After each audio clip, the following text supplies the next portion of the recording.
سنیے گا تب بات سمجھ میں آئے گی۔ دیکھو بھائی اللہ کے نبی صلی اللہ علیہ وسلم ملاقات کے لیے گئے، آسمانوں کا سفر طے کیا جسے ہم معراج کہتے ہیں۔ بتانے کا مقصد یہ سفر نہیں ہے، لیکن آپ ذرا دھیان سے سنیے کہ اللہ کے رسول صلی اللہ علیہ وسلم اللہ تبارک و تعالیٰ سے ملاقات کے لیے جا رہے ہیں۔ اللہ نے اپنے حبیب کو بلایا ہے اور یہ سلسلہ چلتا ہے۔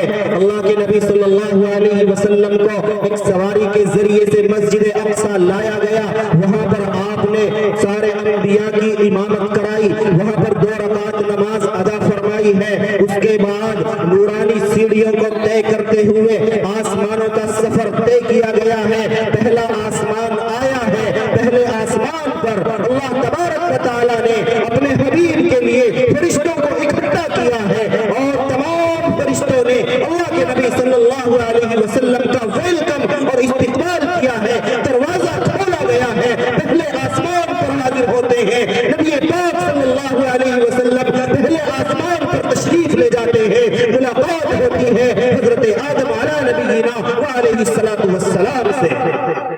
ایک عجیب منظر ہے، ایک عجیب کیفیت ہے کہ ایک پرجوش انداز میں اللہ کے نبی صلی اللہ علیہ وسلم کا ویلکم اور استقبال کرایا گیا ہے، لیکن بتانے کا مقصد یہ بھی نہیں ہے۔ آگے بڑھتے ہیں، دوسرے آسمان پر جاتے ہیں، آسمان کے دروازے کھولے جاتے ہیں، گیٹ کھولے جاتے ہیں۔ نبی پاک صلی اللہ علیہ وسلم حضرت جبرائیل علیہ السلام کے ہمراہ دوسرے آسمان پر جاتے ہیں، ملاقات ہوتی ہے حضرت عیسیٰ علیہ نبینا علیہ السلام سے۔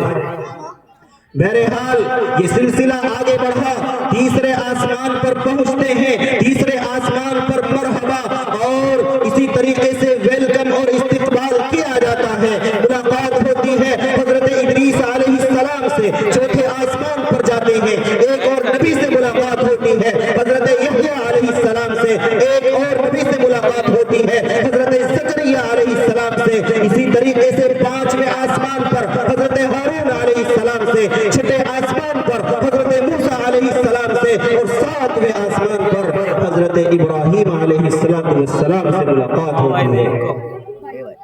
اب 7 آسمانوں کا سلسلہ ختم ہوا، اب یہ سفر آسمانوں سے آگے بڑھتا ہے۔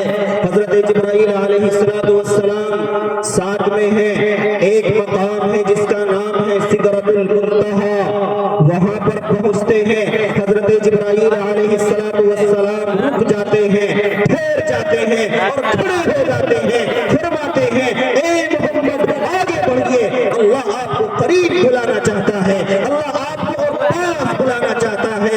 اے جبرائیل آپ میرے ہمراہ ہیں، آپ میرے سفر کے ساتھی ہیں، میرے ساتھ چلیے۔ نہیں یا رسول اللہ، اس سے آگے اگر ایک ذرہ ایک قدم بھی بڑھا تو اللہ تبارک و تعالیٰ کی تجلی کی وجہ سے برداشت نہیں کر پاؤں گا۔ اللہ آپ کو اکیلا بلانا چاہتا ہے، اللہ آپ سے تنہائی میں اکیلے میں ملاقات کرنا چاہتا ہے۔ اللہ کے نبی صلی اللہ علیہ وسلم آگے بڑھ جاتے ہیں اور اللہ کے قریب چلے جاتے ہیں۔ وَكَانَ قَابَ قَوْسَيْنِ أَوْ أَدْنَىٰ، بس یہی ٹھیک ہو۔ کتنے قریب، اتنے قریب کہ جتنے قاب اور قوسین ہوتے ہیں، یعنی بہت ہی زیادہ قریب۔ اللہ کے نبی صلی اللہ علیہ وسلم چلے جاتے ہیں۔ اب یہاں پر ملاقات ہوتی ہے رب ذوالجلال سے کہ جس نے اس ساری کائنات کو پیدا کیا ہے، جو ساری کائنات کا خالق اور مالک ہے، جس نے مجھے اور آپ کو پیدا کیا ہے۔ اب آپس میں گفتگو ہوتی ہے، مجھے اس سے آگے کی بات بتانی ہے۔ بہرحال آگے بڑھیے، اس سے آگے کا سلسلہ ہم آگے بڑھاتے ہیں۔ آگے یوں ہوا کہ اللہ کے نبی صلی اللہ علیہ وسلم نے اللہ سے یوں کہا، زبان کھلی ہے، لب کھلے ہیں، اور فرمایا اے اللہ تو نے مجھے 7 آسمانوں کی سیر کرائی ہے اور اپنے پاس بلایا ہے۔ اللہ نے کہا اے حبیب ابھی تو صرف آسمانوں کا سفر طے کیا ہے، ابھی تو 8 جنت دیکھنی ہے، اسی طریقے سے جہنم کا نظارہ دیکھنا ہے، اور بھی بہت کچھ دیکھنا باقی ہے۔ بہرحال اللہ کے نبی صلی اللہ علیہ وسلم کو جنتوں کی سیر کرائی جاتی ہے۔ جنت کے کتنے درجے ہیں؟ 8 جنتیں ہیں جن کو بیان کیا جاتا ہے۔ سب سے پہلی جنت پر اللہ کے نبی صلی اللہ علیہ وسلم کو لے جاتے